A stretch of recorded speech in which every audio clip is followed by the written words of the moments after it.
حضرت عیسیٰ علیہ السلام کے نانا کا نام حضرت عمران تھا۔ حضرت عمران کے ہاں اولاد نہیں تھی، ان کی زوجہ حضرت حنہ سلام اللہ علیہا، پیغمبروں کا خاندان ہے، پیغمبروں کی صحبت ہے، تو وہ بھی صبر شکر کر کے اللہ کی رضا پہ راضی تھی۔ گھر کے صحن کے اندر دوپہر کے وقت چارپائی بچھائے ایک درخت کے نیچے قیلولہ کرنے لگی تو ایک منظر دیکھا کہ درخت پر ایک چڑیا نے گھونسلہ ڈالا ہوا تھا اور اس نے بچے دیے ہوئے تھے۔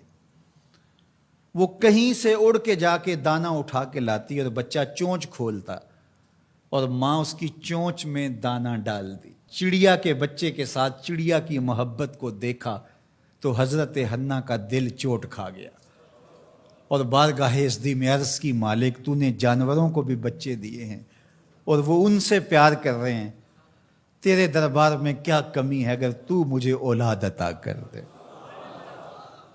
دل چوٹ کھا گیا، دل کی اتھاہ گہرائیوں سے دعا نکلی، عرش تک جا پہنچی۔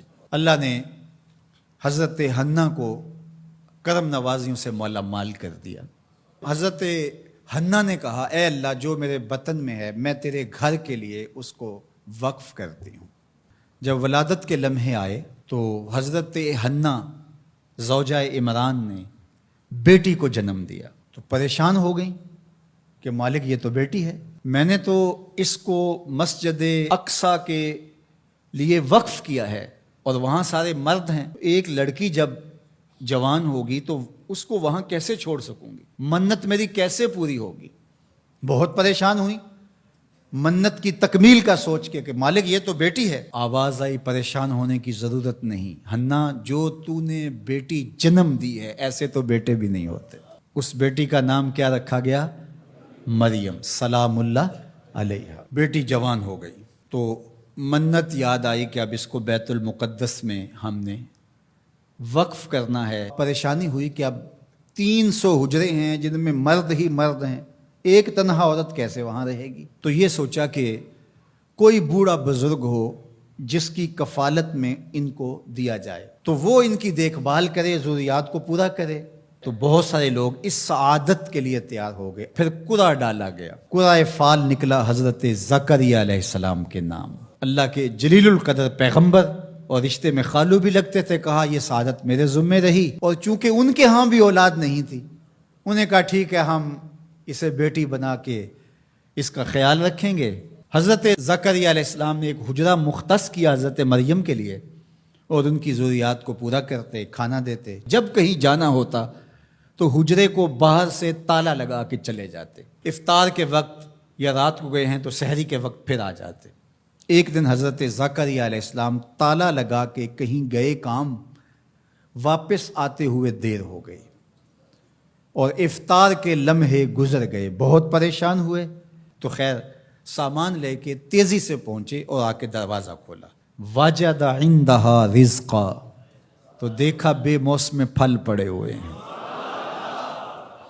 حیرت تو یہ تھی کہ پھل ہیں، دروازہ مقفل ہے، باہر سے کوئی اندر نہیں جا سکتا، اندر سے کوئی باہر نہیں آ سکتا، پھل کیسے آئے؟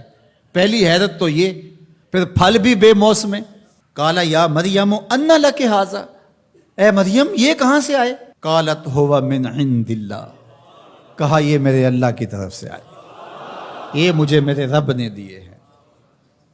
ان اللہ یرزق من یشاء بغیر حساب، وہ جس کو چاہتا ہے بغیر حساب کے عطا کرتا ہے، اس کے لیے کوئی مشکل نہیں ہے۔ جو ماں کے پیٹ میں بچے کو رزق دیتا ہے، انڈے میں چوزے کو رزق دیتا ہے، وہ حجرہ مریم میں مریم کو رزق نہیں دے سکتا؟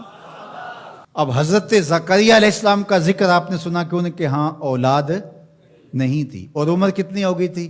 120 سال، اور آپ کی زوجہ کی عمر 100 سال ہوگی، تو اب تو امید بھی ختم ہو گئی اولاد کی۔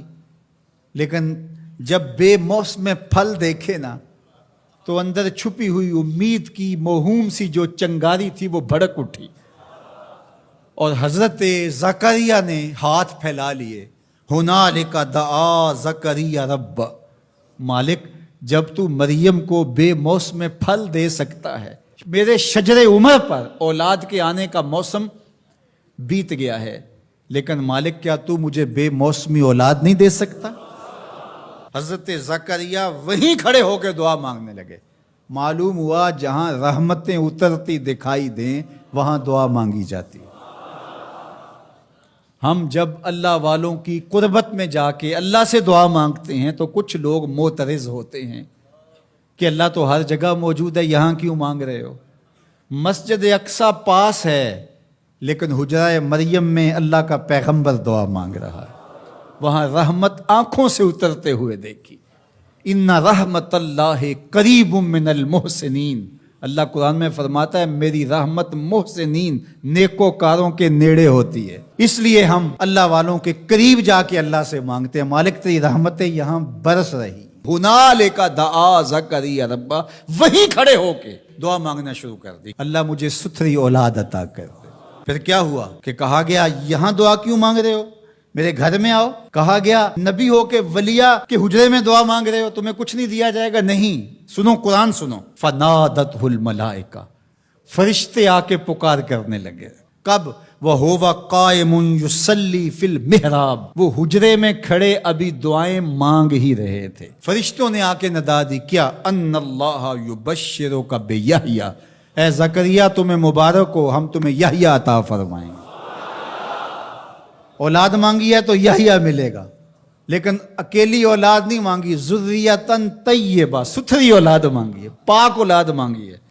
تو مصدقاً بکلمۃ من اللہ وسیداً وحصوراً ونبیاً من الصالحین، جو بیٹا دینے والے ہیں وہ کلمت اللہ کی تصدیق کرنے والا ہوگا، سردار ہوگا، عورتوں سے الگ رہنے والا ہوگا اور پیغمبر ہوگا، صالحین سے نبی ہوگا، یہ شانوں کا مالک ہوگا.